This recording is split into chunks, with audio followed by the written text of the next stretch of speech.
Hey, it's Miss Jamie from Green Hill coming to you from my studio. I wanted to do a watercolor project this week. We're going to be looking at the work of Alexis Levine, and she's a watercolor artist. I thought it would be fun for us to try some watercolors out, but guess what? I can't find my watercolors anywhere. And I don't want to go out to the store to buy them because I want to just be safe. So I looked up a recipe online on how to make watercolors at home. So for this recipe, you're going to need some baking soda, flour, Kool-Aid, sugar, and water. This is not an edible recipe, but it's a fun recipe.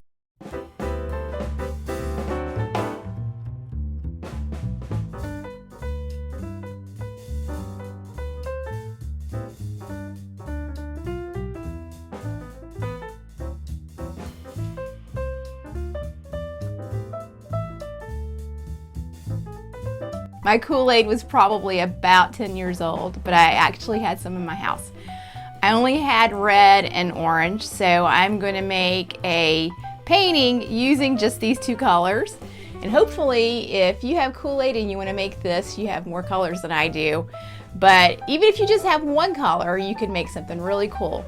For my watercolor painting, I decided that I would make a bird, so let's get started.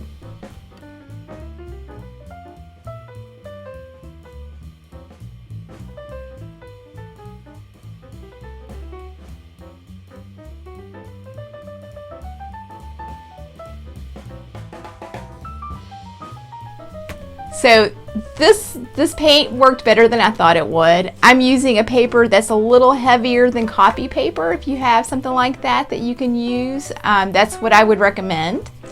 But if you only have copy paper, you can use that too. I would just not get it quite as wet. Heavier paper can take more water, obviously.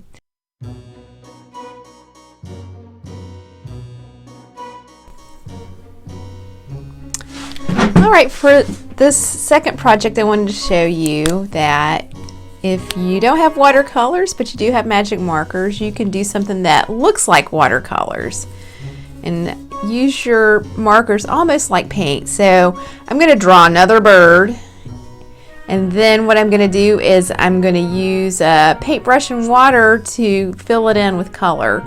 One thing that I want to make sure you don't do is put your marker in the water or even use your marker on wet paper, because it pulls the ink out of the marker and then it makes it go dead. So we don't want that to happen. So I'm just going to draw another bird here.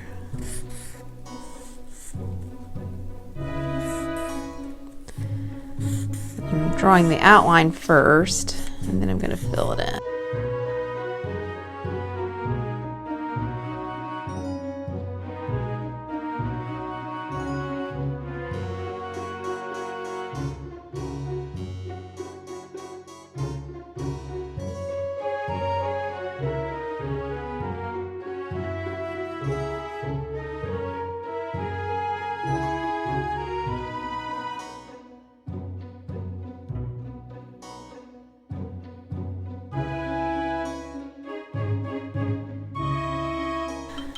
So I have two bowls of water here. One's for a dirty brush, so you can clean it off if you need to work in a different spot. And the other one is clean water. So I'm going to try doing the red and the orange first. You can see the blue is wicking into the other colors, which can be fun, or sometimes it can overwhelm the color. So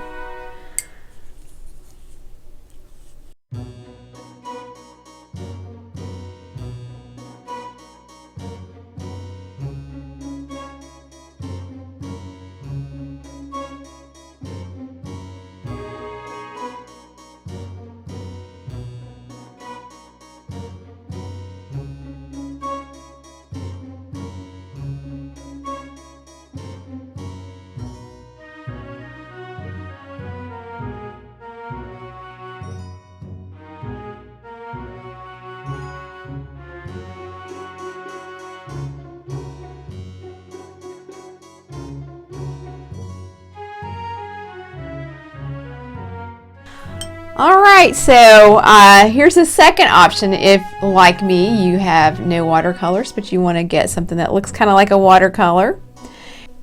If you do either of these projects and you want to show it off, send us a JPEG image to Greenhill at greenhillnc.org or #virtualgreenhill.